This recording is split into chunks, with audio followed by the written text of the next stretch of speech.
नमस्कार, अग्निपथ देख रहे हैं आप और अग्निपथ में आज बात करेंगे 10 का दम। उत्तर प्रदेश में आगामी 10 विधानसभा सीटों के उपचुनाव को सत्ता का सेमीफाइनल माना जा रहा है। सीएम योगी आदित्यनाथ, अखिलेश यादव और मायावती अपनी अपनी पार्टियों के लिए जोर शोर से तैयारी कर रहे हैं। एनडीए और इंडिया गठबंधन के साथ साथ बसपा भी पूरी ताकत झोंक रही है। बता दें कि 10 विधानसभा सीटों करहल, मिल्कीपुर, सीसामऊ, कुंदरकी, गाजियाबाद, फूलपुर, मंझवा, कटेहरी, खैर और मीरापुर में उपचुनाव होना है। अयोध्या की मिल्कीपुर और अंबेडकर नगर की कटेहरी विधानसभा सीटों पर उपचुनाव की तैयारियों की जिम्मेदारी खुद मुख्यमंत्री योगी आदित्यनाथ ने अपने हाथों में ले रखी है, ताकि दोनों सीटों पर सपा को हराकर लोकसभा चुनाव की हार का जवाब दिया जा सके। सीएम योगी आदित्यनाथ पिछले दिनों उपचुनाव वाली विधानसभाओं मिल्कीपुर और कटेहरी भी पहुंचे थे। विकास योजनाओं के साथ ही राजनीतिक जमीन पर की तो वहीं सपा मुखिया अखिलेश यादव विधानसभा बार बैठकें लगातार कर रहे हैं। उधर उपचुनाव से दूर रहने वाली बसपा प्रमुख मायावती इस बार हर सीट की जुगत जमाने में लगी हैं। उपचुनाव को लेकर लंबे समय बाद ये देखने को मिल रहा है कि किसी उपचुनाव को सत्ता की सेमीफाइनल के तौर पर देखा जा रहा है। एनडीए और इंडिया के घटक दल के साथ ही बसपा भी इस बार 10 सीटों के लिए पूरा दम लगा रही है, जबकि अब तक चुनाव की तारीखें घोषित नहीं हुई हैं। लेकिन फिर भी राजनीतिक दलों ने अपने अपने समीकरण बिठाने शुरू कर दिए हैं। इसी बीच बीजेपी और सपा के बीच होने जा रहे इस मुकाबले को बहुकोणीय बनाने के लिए बहुजन समाज पार्टी भी मैदान में है। दरअसल इस उपचुनाव की अहमियत लोकसभा चुनाव के नतीजों ने बढ़ा दी है। सत्ताधारी बीजेपी की कोशिश है कि हर हाल में सभी सीटों पर जीत सुनिश्चित हो सके। समाजवादी पार्टी के नेता अखिलेश यादव के सामने जैसे भी मुमकिन हो लोकसभा चुनाव का प्रदर्शन बरकरार रखने की चुनौती है। बीएसपी नेता मायावती भी सभी 10 सीटों पर चुनाव लड़ने की घोषणा कर चुकी हैं, लिहाजा अब उपचुनाव का मुकाबला और भी दिलचस्प होना तय माना जा रहा है। अब सीएम योगी एक्टिव हैं। एक्शन मोड में अखिलेश यादव। यूपी उपचुनाव के लिए किसका क्या प्लान है और कहां तक पहुंची किस दल की तैयारी, इसी पर चर्चा भी करेंगे। और लगातार जिस तरीके से आपको बता दें कि ये उपचुनाव जैसा कि कहा जा रहा है कि सत्ता का सेमीफाइनल बिल्कुल हो सकता है, क्योंकि लोकसभा में जिस तरीके से नतीजे आए हैं और भारतीय जनता पार्टी की जो नंबर ऑफ सीट्स थी वो कम हुई, उसके बाद ऐसा लग रहा था कि ये उपचुनाव बेहद महत्वपूर्ण होने वाला है कहीं ना कहीं भारतीय जनता पार्टी के लिए। इसलिए भी समाजवादी पार्टी के लिए आप इसे कह सकते हैं, क्योंकि यदि इस 10 सीटों में आप समझ लीजिए कि यहां भी पड़ला किसका भारी होगा अभी कुछ नहीं कहा जा सकता, लेकिन जिसके नंबर ज्यादा होंगे निश्चित तौर पर यह माना जाएगा कि शायद ये आने वाले समय के लिए एक संदेश हो सकता है कि रुख या कहते हैं ना कि हवा किस दिशा में बह रही है। अब एक महत्वपूर्ण बात और भी है यहां पर कि इन 10 सीटों में आप देखिए 2 सीटें ऐसी महत्वपूर्ण हैं जिसके लिए खुद सीएम योगी आदित्यनाथ पूरी तैयारी में हैं। लगातार उन्होंने जिम्मेदारी 2 सीटों के लिए, और आपको बता दें डिप्टी सीएम उन्होंने भी कई सीटों की जिम्मेदारी ले रखी है। कुल मिला के भारतीय जनता पार्टी चाहती है कि वो अपनी 10 की 10 सीटों को बिल्कुल भी खोए ना। लेकिन क्या ये हो सकता है? जहां तक समाजवादी पार्टी की बात है, अखिलेश यादव की बात है, तो अखिलेश यादव भी लगातार बैठकें कर रहे हैं, विधानसभा वार उनकी बैठकें हो रही हैं और पूरी उम्मीद है, क्योंकि लोकसभा में जिस तरीके से number of seat Samajwadi party की आई या कहना चाहिए बढ़त में आई, तो उन्हें ऐसा लगता है कि कहीं ना कहीं ये 10 सीटों का जो उपचुनाव है हो सकता है ये रुख, ये हवा और ये नंबर्स इस बार भी 10 में से कितने लेकर जाएंगे, देखिए अभी ये नहीं कहा जा सकता, लेकिन उम्मीद समाजवादी पार्टी को है कि उन्हें इसका फायदा मिलेगा। और पूरी दौड़ में कहीं ना कहीं बीएसपी भी है जो पूरी 10 सीटों पर पूरे दमखम के साथ मैदान में है। चलिए चर्चा पर चलेंगे। हमारे साथ मेहमान जुड़े हैं, सबसे पहले आपका परिचय करा दें। भारतीय जनता पार्टी का पक्ष रखने के लिए शमशी आजाद हमारे साथ जुड़े हैं। शमशी आजाद जी, बहुत स्वागत चर्चा में जुड़ने के लिए।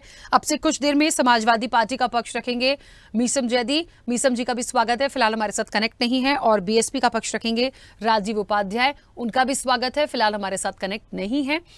चर्चा की शुरुआत शमशी आजाद जी आपसे करूंगी। मेरी आवाज पहुंच रही है? जी जी।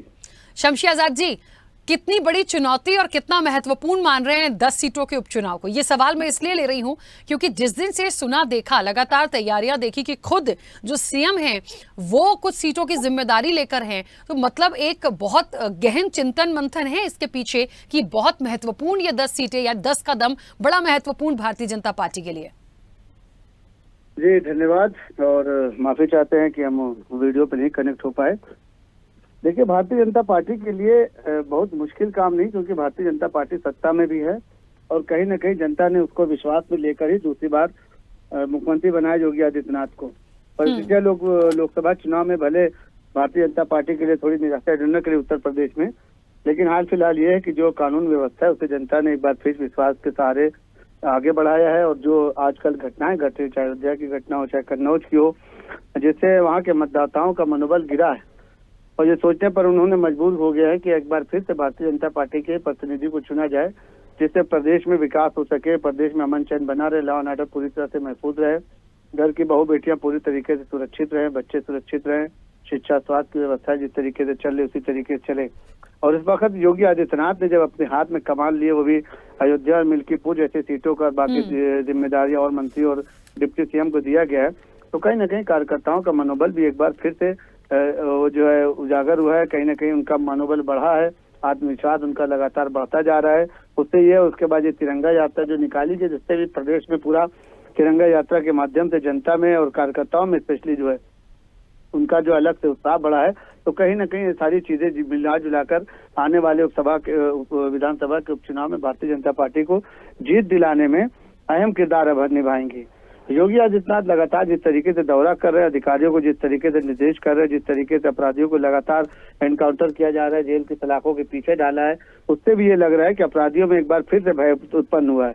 और समाजवादी पार्टी की कहीं न कहीं जो उनका हाथ देखने को मिला है, चाहे वो अयोध्या है, चाहे कन्नौज हो, चाहे कहीं पर भी कोई बात होती है, तो कहीं न कहीं समाजवादी पार्टी के तार इन गुंडे माफियाओं अपराधियों से जुड़ते जरूर है। तो ये सारी चीजें जनता ने पूरी तरीके से इन पर विचार विमर्श कर लिया और एक बार फिर जो विधानसभा की 10 सीटें हैं उस पर पूरी तरीके से भारतीय जनता पार्टी को जिताने के लिए जहां भारतीय जनता पार्टी ने कमर कसी है, वहीं प्रदेश की जनता ने भी ये निश्चय किया है कि इन्हीं को जो है जिताना है, ताकि जो हमारे क्षेत्र का विकास रुका हुआ है, डबल इंजन की सरकार है और हमारा प्रतिनिधि भी भारतीय जनता पार्टी का होगा, तो हमारे क्षेत्र का विकास चौगुनी रफ्तार से होगा। तो यही सब सोचकर जो है मतदाताओं ने ये मन बना लिया है कि थोड़े से चैलेंजेस जरूर हैं, लेकिन भारतीय जनता पार्टी जो है इस वक्त पूरी तरीके से अपने पावर में है, पूरी तरीके से जनता उत्साहित है, पूरी तरीके से कार्यकर्ताओं का मनोबल बढ़ा हुआ है और भारतीय जनता पार्टी निश्चित रूप से 10 सीटों पर विजय हासिल करेगी और इसके बाद यहीं से 27 का रास्ता साफ हो जाएगा, जिससे फिर तीसरी बार योगी जी की सरकार उत्तर प्रदेश में बनेगी। ठीक है, चलिए, तो 10 सीटों का पूरा कॉन्फिडेंस है भारतीय जनता पार्टी को। मीसम जी, आवाज पहुंच रही है मेरी? मीसम जी? जी मैं सुन रहा हूँ आपको राखी जी। मीसम जी, मुझे लगता है एक तरफ योगी आदित्यनाथ खुद 2 सीटों पर पर्टिकुलर पूरी जिम्मेदारी लेकर चल रहे हैं, डिप्टी सीएम ने अलग कुछ सीटों को ले रखा है। कुल मिलाकर भारतीय जनता पार्टी कैसे भी करके 10 सीटों को खोना नहीं चाहती, ये तो बहुत साफ समझ में आता है। समाजवादी पार्टी भी लगातार जो बैठकें हो रही हैं, अखिलेश यादव की विधानसभावार दौरे हैं, तमाम चीजें हैं, अच्छा है। क्या एक चुनौती जैसा मान रहे हैं 10 सीटों को? और लगातार क्योंकि जो एक लोकसभा के बाद ये 10 सीटों का उपचुनाव बहुत महत्वपूर्ण माना जा रहा है, बहुत सारी पिक्चर्स आने वाले समय के लिए क्लियर होंगी, तो कितनी तैयारी है, कितनी चुनौती मानते हैं और कितनी नंबर ऑफ सीट्स आ सकती हैं 10 में से यदि देखा जाए तो? देखिए राखी जी, चुनाव छोटा हो या बड़ा हो, हर चुनाव को सीरियस लेना चाहिए और ऐसा हम ले भी रहे हैं उसको गंभीरता से। माननीय राष्ट्रीय अध्यक्ष जी भी हमारे इसमें संज्ञान में ले रहे हैं उपचुनाव को। रही बात उत्तर प्रदेश की, तो अभी हमारे बहुत ही काबिल दोस्त शमसी भाई बयान कर रहे थे, अभी ही चुनाव हाल ही में हुआ है और यूपी की कंडीशन ये देख चुके हैं, उसके बाद भी इस तरह से बयान इनके अभी भी बड़बोलापन इनका नहीं गया। और रही बात जो इन्होंने अभी जिक्र किया अयोध्या और कन्नौज का, तो इनको जानना चाहिए कि अयोध्या के लिए कोर्ट ने डीएनए का आदेश कर रखा है। फैसला किसी भी तरह का कोई इल्जाम लगाने से पहले कम से कम संयम बरते। और दूसरी चीज, जो ये कन्नौज का नाम लेकर के समाजवादी पार्टी को बदनाम कर रहे हैं, तो इनको मालूम होना चाहिए कि इन्हीं के भाजपा के नेता सुब्रत पाठक के संपर्क में उस नेता का काफी दिनों से चर्चा चल रही है।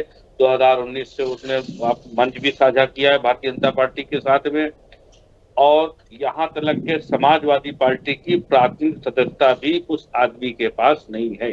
तो ये पहले तो क्लियर कर देना चाहिए, क्योंकि जनता में भ्रामक फैलाने का काम ही भारतीय जनता पार्टी है और भारतीय जनता पार्टी यही भ्रामक पैदा करके देश के अंदर बांट करके नफरत फैला करके चुनाव जीतने का काम करके आ रही है।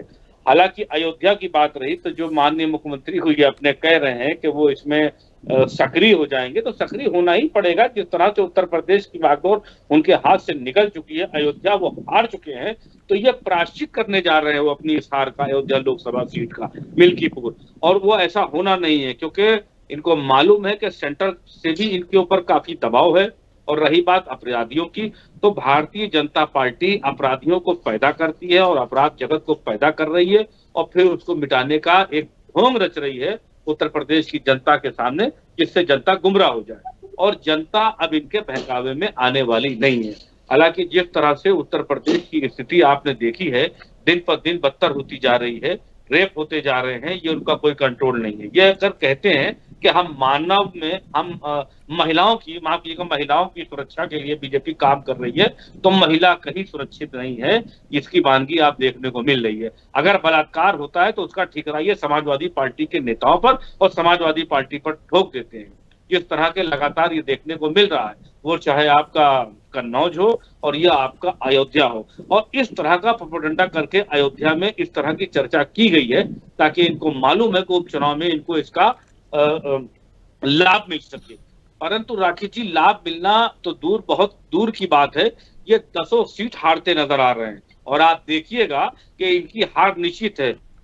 ये के बाद मुझे लगता है कि नैतिक जिम्मेदारी लेते हुए माननीय योगी जी को रिजाइन कर देना चाहिए उत्तर प्रदेश से, क्योंकि अगर वो रिजाइन नहीं करेंगे तो 2027 के अंदर उनको हार का मुंह देखना पड़ सकता है। ठीक है, चलिए मीसम जी वापस आऊंगी। राजीव जी, आवाज पहुंच रही है? आमतौर पर ये देखा है, वैसे मायावती जी भी काफी एक्शन मोड में नजर आ रही है, बीएसपी एक्शन मोड में है। आमतौर पर देखा है कि उपचुनाव से दूरी बनाने वाली जो बसपा इस बार है, यानी आप लोग उपचुनाव लड़ने की तैयारी में है। मतलब 2012 के बाद पहली बार होगा जब बसपा विधानसभा का उपचुनाव लड़ने जा रही है। कितनी मजबूती से इसको ले रहे हैं, कितना प्रभावित कर पाएंगे, और कितनी नंबर ऑफ सीट्स निकलने की उम्मीद है, क्योंकि ये उपचुनाव बहुत महत्वपूर्ण है इस लोकसभा के बाद? देखिए राकेश जी, बीएसपी अपने मिशन पे है, और निश्चित तौर पे पिछले 1-2 चुनावों में उसकी स्थिति खराब रही, हमारे दल की स्थिति खराब रही। उसका कारण कहीं ना कहीं हम लोग रहे। लेकिन आने वाले समय में जो आने वाला विधानसभा का 10 सीटों का जो उपचुनाव होने जा रहे हैं, उसमें निश्चित तौर पे बीएसपी त्रिकोणीय फाइट में रहेगी। समाजवादी पार्टी और भारतीय जनता पार्टी से बराबर की लड़ाई लड़ेंगे हम लोग। कार्यकर्ता हमारे लगे हुए हैं, हर बूथ को सजाया जा रहा है। और 10 में से हम कोई दावा नहीं करेंगे कि 10 में से हम 8 जीत रहे हैं, कि 7 जीत रहे हैं, कि 5 जीत रहे हैं। लेकिन एक त्रिकोणीय लड़ाई में उत्तर प्रदेश के अंदर हर सीट पे आपको दिखेगा कि बहुजन समाज पार्टी इस चुनाव को 3 एंगलों में बांट दी। अगर लड़ाई है तो 33% की लड़ाई हम लड़ेंगे, और 3-4 सीटों पे हमारी बहुत मजबूत स्थिति है। इन जो 10 सीटों पे चुनाव हो रहा है, इनमें से 3-4 सीटें ऐसे हैं जिसमें बहुजन समाज पार्टी कहीं ना कहीं चुनाव जीतती रही है, इस बार या पिछले बार चुनाव नहीं जीती है। तो निश्चित तौर पे हम लोग चुनाव को इस बार गंभीरता से ले रहे हैं, और इस चुनाव को सेमीफाइनल मानिए या फाइनल मानिए, ये तो अलग विषय है। ये तो आप लोग की सोच है कि कहां तक क्या ले जाएंगे। लेकिन हम लोग ये मान के चलते हैं कि बहुजन समाज पार्टी अपने को स्टेबल करने के लिए, अपने को मजबूती देने के लिए इन चुनाव में कूदना, क्योंकि विरोधियों का जिस तरह से दुष्प्रचार बहुजन समाज पार्टी के बारे में चल रहा था, उस दुष्प्रचार को हम लोग यहीं से दफन करेंगे, खत्म करेंगे। और दुष्प्रचार को खत्म करने के बाद पार्टी आगे की तरफ बढ़ रही है। नया युवा चेहरा अखिलेश जी को टक्कर देने के लिए, योगी जी को टक्कर देने के लिए आकाश आनंद जी इस चुनाव में 10 सीट पे कैंपेनिंग करेंगे, और मजबूती से कैंपेनिंग करेंगे। रिजल्ट क्या आता है ये तो समय बताएगा, लेकिन हम 1/3 की लड़ाई में उत्तर प्रदेश में लड़ने जा रहे हैं। ठीक है राजीव जी, किस फैक्टर को लेकर होंगे? देखिए 10 सीटें, मुझे लगता है हर सीट की अपनी एक उपलब्धि होती है, अपना एक कहना चाहिए महत्वपूर्ण वहां की चीज। उस विधानसभा में क्या वहां का उपचुनाव है महत्वपूर्ण क्या, तो बसपा जो है इन 10 सीटों के लिए किस चीज पर सबसे ज्यादा फोकस करेगी? देखिए राखी जी, उत्तर प्रदेश के अंदर जो कानून व्यवस्थाएं चल रही है, वो कानून व्यवस्था एक जाति विशेष, धर्म विशेष को लेकर चल रही है। एक व्यक्ति को उत्तर प्रदेश के अंदर इतना प्रताड़ित कर दिया जा रहा है, ये सब जग जाहिर है। उसी का परिणाम रहा कि आपको आने वाले पिछले लोकसभा चुनाव में खामियाजा भारतीय जनता पार्टी को भुगतना पड़ा है। देखिए, गुंडों की कोई जात नहीं होती है, गुंडों का कोई धर्म नहीं होता है, लेकिन भारतीय जनता पार्टी ने जिस तरह से पिछले 6-7 सालों में गुंडों की परिभाषा को परिभाषित किया और उत्तर प्रदेश में जिस तरह से बुलडोजर का प्रयोग किया, वो निश्चित तौर पे एक आपको ये दिखेगा, झलकता हुआ दिखेगा पूछे 6 सालों में 7 सालों में कि हम किन पे कार्रवाई कर रहे हैं। हमारे पास बहुत से ऐसे नाम हैं जो भारतीय जनता पार्टी के प्राइमरी मेंबर हैं या एमएलए तोड़ करके दूसरे दलों से आए हैं, वो उनकी जाति धर्म सारे लोग जानते हैं कि किस जात धर्म से आते हैं, और चाल चरित्र चेहरा सब जानते हैं उनका, उत्तर प्रदेश में किस तरह का बाहुबल गुंडा बल क्या चीजें है। और भारतीय जनता पार्टी जिसको 10-10, 20-20 गनर और एमएलसी तक बनाई है, पूर्वांचल से लेकर पश्चिम तक, क्या वो लोग गुंडे नहीं है? इन सब चीजों को जनता जान चुकी है कि भारतीय जनता पार्टी के अंदर गुंडों की भी परिभाषा है कि कौन अपना गुंडा है, कौन भारतीय जनता पार्टी का विरोधी गुंडा है। और उस तरह की कार्रवाई जब आप करेंगे तो उत्तर प्रदेश में कानून व्यवस्था कतई नहीं सुधार सकते हैं, न कानून व्यवस्था सुधरी है और न भारतीय जनता पार्टी की इच्छा है अपने मन से सुधारने की। पहले चीज। दूसरी चीज, भारतीय जनता पार्टी जिस तरह से जन विरोधी, युवा विरोधी, सारा चीज विकास विरोधी, ये पूरी तरह से साबित हो गई है। और इन सब चीजों को लेकर हम लोग जाएंगे और यही बातें जनता के बीच में रखेंगे कि 2007 और 12 वाली सरकार, आप जो बहन जी की सरकार थी उसको देखिए और उसके देखते हुए और आज की सरकारों को देखते हुए अपना मन बना सकते, वोट भारतीय बहुजन समाज पार्टी की तरफ करिए। ये सारी चीजों को लेके जाएंगे। राजनीतिक मुद्दों की कमी नहीं है, भारतीय जनता पार्टी ने बहुत सारे मुद्दे विपक्षी दलों को दे रखे हैं और इन सारे मुद्दों को लेके जाएंगे। हमारे भारतीय जनता पार्टी के एक मित्र कह रहे थे कि हम सब एक हैं। अरे भाई, मौर्य जी अलग भाग रहे हैं, पाठक जी अलग भाग रहे हैं, बाबा जी अलग परेशान है, शाह जी अलग परेशान है, मोदी जी अलग परेशान है। यहाँ तो एंगल दल नहीं दलदल बना हुआ है आज की डेट में। कार्यकर्ता तो ये नहीं समझ पा रहा है कि हम किसके साथ चलें, मौर्य जी के साथ चलें कि पाठक जी के साथ चलें कि बाबा जी के साथ चलें। संगठन बड़ा कि सरकार बड़ी, अब ये तो तय नहीं हो पा रहा है। तो संगठन एक अलग चल रहा है, सरकार अलग चली और सरकार भी छिन्न भिन्न चल रही है। ठीक है राजीव जी, बीच में रोकूंगी। ठीक है, मुझे लगता है इसका तो बेहतर जवाब भारतीय जनता पार्टी देगी। उनका ये मामला है कि कौन किसके साथ है, कौन किससे नाराज है। लेकिन शमशी आजाद जी, मैं तो बस जानना चाहती हूँ, देखिए नंबर ऑफ सीट्स लोकसभा में भले कम हुई, लेकिन महत्वपूर्ण ये हो जाएगा कि इन 10 सीटों के लिए क्या तैयारी है, मुख्य रूप से किस चीज पर सबसे ज्यादा फोकस है।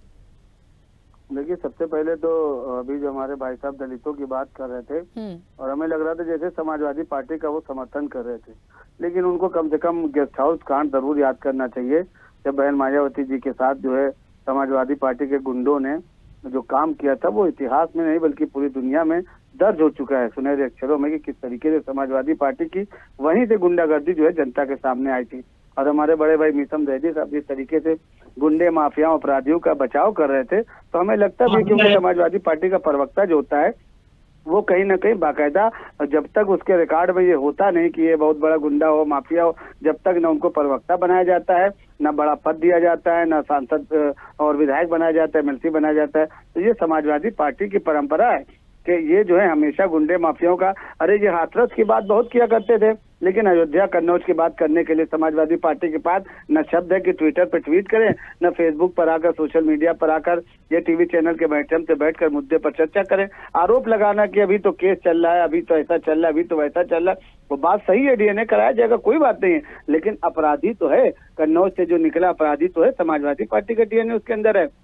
अयोध्या से जो निकला वो भी आपके समाज का है, उसके ऊपर भी बहुत बड़ा उसका जो है अपराध का साबित हुआ है। बाकायदा 164 का बयान हो चुका है, आरोपी पीड़िता जो है वो बयान दे चुके हैं। उसके बाद भी आप अगर अपराधी को बचाएंगे तो वही दो लोग याद कर लेते हैं कि वो भी इस वक्त कि जब सत्ता में नहीं, जब योगी जी का बुलडोजर चल रहा है, एनकाउंटर किए जा रहे हैं, अपराधी जेल की सलाखों के पीछे जा रहे हैं, उनके घर गिराए जा रहे हैं, उनको प्रदेश छोड़ के भागना पड़ रहा है, उस वक्त समाजवादी पार्टी के गुंडों की ये हैसियत है। तो आप सोच सकते हैं कि जब सरकार इनकी रही होगी तो समाजवादी पार्टी के लोगों ने 12 से 17 में किस तरीके का तांडव मचाया था, आज भी प्रदेश की जनता याद करती है तो त्राही त्राही करती है और कसम खाकर बैठी है कि दोबारा से समाजवादी पार्टी की सरकार उत्तर प्रदेश में नहीं आ जाएगी। हमारे यहाँ संगठन में मान मुनव्वल और थोड़ा बहुत मतभेद होता है, क्योंकि जब बड़ा परिवार होता है तो कहीं ना कहीं खटकने की, बर्तन चटकने की आवाज आती है, लेकिन होता यह है कि जब जो है इकट्ठा बैठकर बात की जाती है तो सारी समस्याएं हल हो जाती है। ये नहीं कि विधानसभा में जिस तरीके से जय श्री राम के नारे लगाकर समाजवादी पार्टी के मुख्य सचेतक, समाजवादी पार्टी के मजबूत पिलर अभय सिंह, मनोज पांडे और उनके साथ 8 विधायकों ने जिस तरीके से भारतीय समाजवादी पार्टी के शमशी आजाद जी, मुझे ये बताइए 10 सीटों के लिए क्या मुख्य रूप से किस चीज पर फोकस्ड है? देखिए 10 सीटों के लिए जो भारतीय जनता पार्टी जो रणनीति लगाई उसके लिए कि अभी प्रभारी बनाए गए हैं। कुछ सीटों को योगी आदित्यनाथ ने, 2 सीटें जो अयोध्या मिल्कीपुर है उसकी जिम्मेदारी ली, इसी तरीके से बांटा गया है। 30 मंत्रियों को लगाया गया है कि इन मंत्रियों को ऊपर जिम्मेदारी दी गई है कि वहां पर बाकायदा जाके पन्ना प्रमुख से लेकर बूथ अध्यक्ष तक से लेकर जितने वहां पर पदाधिकारी हैं लगातार उनके साथ बैठकें हो रही हैं। अभी वहां पर ये सर्वे किया जा रहा है कि कौन सा वहां पर प्रत्याशी ऐसा है जिसको जनता चाहती हो, जिसने क्षेत्र में विकास किया हो और क्षेत्र की जनता भी चाहती है कि भाई देश की मुख्य धारा से जुटना है। सरकार डबल इंजन की भारतीय जनता पार्टी की है, तो अगर कोई विधायक यहाँ दूसरी पार्टी का बनेगा तो विकास कर नहीं पाएगा, लूट घटोट उसी तरीके से करते रहेगा जैसा कि 5 सीटों पर समाजवादी पार्टी कब्जा करके रही है। तो आप वहाँ के क्षेत्रों का जाकर हाल दे सकती है कि कन्नौज का क्या हाल है, करहल का क्या हाल है, कटहरी का क्या हाल है, इसी तरीके से मिल्कीपुर का। अब भारतीय जनता पार्टी के जब वहाँ पर प्रतिनिधि चुनकर जाएंगे, जब डबल इंजन सरकार की पावर उनको मिलेगी, उनका सहारा मिलेगा, तो जिस तरीके से प्रदेश में लगातार सबसे ज्यादा हाईवे का प्रदेश हो गया, सबसे ज्यादा एयरपोर्ट का प्रदेश हो गया, सबसे ज्यादा कारखानों का हो गया, तो उसी तरीके से उनके क्षेत्र में भी जो विकास रुके हुए हैं उनको जो है चौगुनी रफ्तार के साथ पूरा कराया जाएगा, ताकि वो भी जो है प्रदेश के मुख्य धारा से जुटे। अगर गांव में है तो कम से कम निकलकर कनेक्टिविटी उनको। ठीक है शमशी आजाद जी, रोकूंगी। मीसम जी, समाजवादी पार्टी तो पीडीए का पंच लेके ही चल रही है। हाँ बिल्कुल लेकर के चल रही है और बड़ी अच्छी लगी कि शमशी भाई ने इसको माना। आपके चैनल पर सबके सामने जनता देख रही है कि हमारे बसपा के प्रवक्ता ने अगर दलितों की बात करी तो उन्होंने कहा आप तो समाजवादी की बोली बोल रहे हैं, तो इसका मतलब इनको कहीं ना कहीं लगता है कि दलितों का और आप दबे कुचले समाज का और इस तरह से आदिवासियों का और कमजोर वर्ग के लोगों का समाजवादी पार्टी समर्थन करती है, आवाज उठाती है, क्योंकि इन्होंने तुरंत ये बात कही कि आप समाजवादी पार्टी की बोली बोल रहे हैं, यानी कि आप दलित विरोधी हैं, आप समाज में उन वर्गों के विरोधी हैं जो समाज में कमजोर हैं। आप समानता की बात नहीं करना चाहते, आप चाहते हैं कि जो आपके पूंजीपति हैं वो पूंजीपति होते रहे और देश के गरीबों को कुचल दिया जाए और उनके संविधान में उनके अधिकारों को समाप्त कर दिया जाए। ये भारतीय जनता पार्टी की मंशा थी और इसको रिकॉर्ड कर लिया गया है और ये आप देखिएगा कि जनता देख रही है और इसको चलाया जाएगा इस तरह से कि भारतीय जनता पार्टी के हितैषी जो जनता के लोगों की बात करते हैं, जनता के कमजोर वर्ग से आए हुए समाज के लोगों की जो बात करते हैं, तो वो व्यक्तिगत विरोधी हैं। और जिस तरह से इस प्रोपेगेंडा को कि डीएनए आया है तो देखेंगे, तो कोर्ट के आने से पहले क्या अधिकार है भारतीय जनता पार्टी को कि वो फैसला कर दे? क्योंकि आप तो कोर्ट को अपने हाथ में लिए हैं, बिल्डोजर आप चला ही रहे हैं, लोगों के मकान के ऊपर परेशान लोगों को कर ही रहे हैं, प्रताड़ित कर ही रहे हैं और कहीं ना कहीं आपको कोर्ट के मुंह की खाना पड़ती है जब कोर्ट आपके अगेंस्ट फैसला करता है। आप ने अब तक के रंगों में बांटा, अब तक आपने देश में लोगों को धर्म के नाम पर बांटा, जातियों के नाम पर बांटा, अब आपने होटल के मालिकों को बांटना शुरू कर दिया, उनके नामों को बांटना शुरू कर दिया। क्योंकि समय की सीमा है, मुझे बता पाएंगे नंबर ऑफ सीट्स कितनी हो सकती हैं? धर्म का नाम लिखवाएंगे आप, केले और सेब पर धर्म का नाम समय की सीमा है, मुझे बताएंगे 10 में से कितने नंबर मिलेंगे, कितनी सीट? मैं कह रहा हूँ समाजवादी पार्टी 0-10 सीटों पर खाता नहीं खुलेगा समाजवादी पार्टी का। अरे भारतीय जनता, शमशी जी आप तो 10 में से 10 ला रहे हैं, आपने कह दिया समाजवादी पार्टी से, जानने दीजिए ना। पूरा हुआ है अभी लोकसभा में, आप अपने हालात को देख रहे हैं, उसके बाद चलिए ठीक है, समय हो गया। राजीव जी आप बता पाएंगे 10 में से कितनी सीट आ सकती है? अन्यथा कोई इस तरह की बात नहीं कर सकता। आप जनता से ऊपर, राजीव जी बोल दीजिए, समय हो गया। संविधान से ऊपर है, आप लोकतंत्र से ऊपर है। चलिए शमशी जी सबके आंकड़े बता रहे हैं, खुद के 10 में से 10 और बीएसपी और समाजवादी पार्टी के 10 में से 0। सर ऐसा नहीं होता, कहीं तो खाता खुलेगा, ऐसा नहीं है। ऐसे इतना ठीक है, खैर आपका कॉन्फिडेंस है। समय हो गया, आप सभी का बहुत शुक्रिया। 10 का दम, और इस 10 के दम में ये बात वाकई देखने लायक होगी कि दम किसका है और कौन ज्यादा इस इलेक्शन में नंबर ऑफ सीट्स लेकर आता है, क्योंकि सब अपने अपने एक मुद्दे के साथ, एक कहते हैं ना कि एक प्रोपेगेंडा में जिस तरीके से आप जुटे हुए हैं जिन चीजों को लेके, वो कितनी सक्सेस होती हैं ये आने वाले समय में देखेंगे। फिलहाल चर्चा में इतना ही। बने रहिए स्वदेश न्यूज के साथ। सबसे पहले देश।